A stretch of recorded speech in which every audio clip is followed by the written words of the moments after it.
At the Coca-Cola Lagro sales office, Agito and his fellow workers spent their days doing the essential task of the company: selling, delivering, and distributing Coca-Cola products. Their work was not just occasional, it was at the core of Coke's operation.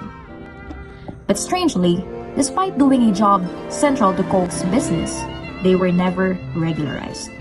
Whenever they asked why, Coca-Cola's answer was always the same. You're not our employees. You're contracted from Interserve. If a contract of services with Interserve exists, why does Coca-Cola supervisors control all the workers' schedule, routes, and daily tasks, while Interserve stands in a corner doing nothing? The workers knew something was wrong.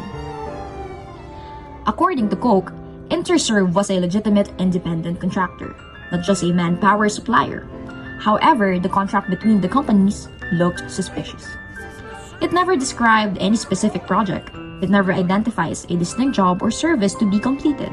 It only lists the types of workers Interserve must supply to Coke. This means that the contracting wasn't about providing a finished service or project. It was simply contracting out people. Coke was outsourcing worker, not services. Interserve never performed any independent service. It only recruited, then sent them to Coke. This is the classic definition of labor-only contracting, the very practice prohibited by law. Interserve was never really equipped to do the job. It only claimed it was an independent contractor, but in truth, their primary business was janitorial services, not sales or distribution. It had only 600,025 pesos paid up capital. Interserve had no trucks, tools, or equipped for a distribution operation. It was all Coke's. In short, Interserve had nothing that an independent contractor for Coca-Cola distribution worker should have, and Coca-Cola tried to hide behind contracting out of service. One day, without warning, Coke terminated the workers. No notice, no hearing. Not our employees, not our responsibility. The Supreme Court's conclusion.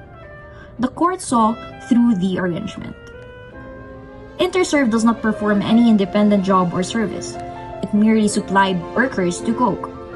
Because Interserve had no substantial capital, had no equipped for the work contracted, did not control the workers, and provided workers performing directly work to Coke's business. It was declared a labor-only contractor. And when labor-only contracting exists, the law is clear. The principal, Coke, becomes the real employer. Since Coke provided no just cause and no due process, the work were declared illegally dismissed. Essence of the story. But the contract showed. They didn't outsource a service.